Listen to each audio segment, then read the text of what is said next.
ನೀನ್ ಹೇಳೋದಕ್ಕೆ ಉತ್ತರ ತಾಳಿ ಒಂದೇ ನಿಮಿಷ. ಅವನು ಮುಂದತ್ತ ನನ್ ತಾಕತ್ ಬೇಕಾ? ಇಲ್ಲ ನೋಡಿ, ಮೈ ತಾಕತ್, ನನ್ನ ಯೋಗ್ಯತೆ, ನನ್ನ ದಮ್ಮು, ನನ್ನ ಯೋಗ್ಯತೆ, ನನ್ನ ದಮ್ಮು, ನನ್ನ ತಾಕತ್ತು. ನಾವು ಕೂಡ ಪಾಸಿಟಿವ್ ಆಗಿ ಮಾತಾಡಿದ್ದೀನಿ. ದಯವಿಟ್ಟು ಬಿಟ್ಬಿಡಿ. ತಾವು ಉಪಮುಖ್ಯಮಂತ್ರಿ ಆಗಿದ್ದೀರಾ.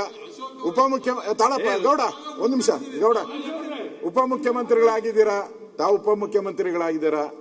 ಒಳ್ಳೆ ನಿಮ್ಗೆ ನಾಳೆ ಒಳ್ಳೆ ಪತ್ರಿಕೆಯಲ್ಲೂ ಬರ್ಬೇಕಲ್ಲ, ಬರೀ ಇದೇ ಬರ್ಬೇಕಾ ಪತ್ರಿಕೆಯಲ್ಲಿ? ಯೋಚನೆ ಮಾಡಿ, ನೀವು ಯೋಚನೆ ಮಾಡಿ. ಇಷ್ಟೆಲ್ಲ ನೀವು ಓದ್ಕೊಂಡು ಬಂದು ನಮ್ ಸುನೀಲ್ ಆಚೆ ಬಂದು ಹೇಳ್ದ. ಒಂದೇ ನಿಮಿಷ ತಾಳಪ್ಪ. ಸುನೀಲ್ ಬಂದು ಆಚೆ ಎಲ್ಲಿದಾರಪ್ಪ, ಬರ್ತಾರ ಇಲ್ಲ ಕೇಳಿ ಡೆಪ್ಟಿ ಸಿಎಂ. ಅಯ್ಯೋ ಯಾರು ಹೋದ್ರು ಹೋಗು ಇವತ್ತು ನಾನು ಉತ್ತರ ಕೊಡ್ಬೇಕು ಅಂತ ರೆಡಿ ಆಗ್ತಾ ಇದ್ದಾರೆ ಅಂತ ಹೇಳಿದ್ರು. ನಾವು ಒಳ್ಳೆ ಉತ್ತರ ಬಯಸಿದ್ರಿ. ಆ ತರ ಬೆಂಗಳೂರಿಗೆ ಒಂದು ವಿಷನ್ ಕೊಟ್ಟಿದ್ದಾರೆ. ಇಲ್ಲಿ ಇದ್ಯಾವುದೋ ಒಂದು ವಿಚಾರಕ್ಕೋಸ್ಕರ ಇದಾಗದ್ ಬೇಡ.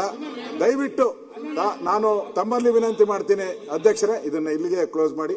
ಅವ್ರದ್ದೇನ ಮನವಿ ಇದ್ರೆ ತಾವ್ ಯಾರನ್ನ ಕರೆಸಿ ಸಂಬಂಧಪಟ್ಟವ್ರನ್ನ ಅವ್ರಿಗೆ ಹೇಳಿ ಅಷ್ಟೇ. ಇಲ್ಲಿಗೆ ಮುಗಿಸಿ.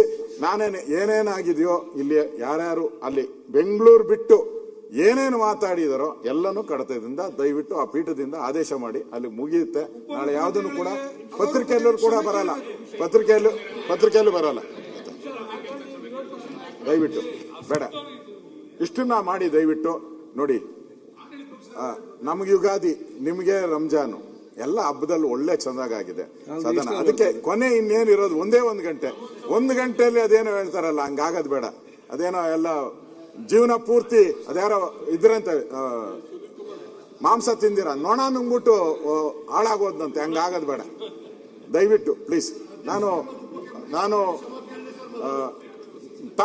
ತಮ್ಮ ಪೀಠಕ್ಕೆ ಗೌರವ ಕೊಟ್ಟು ನಾನು ನಿಮ್ಮಲ್ಲಿ ವಿನಂತಿ ಮಾಡ್ತಾ ಇದ್ದೀನಿ, ಇದನ್ನ ದಯವಿಟ್ಟು ಇಲ್ಲಿಗೆ ಮುಗಿಸಿ ಅಂತ ಹೇಳಿ.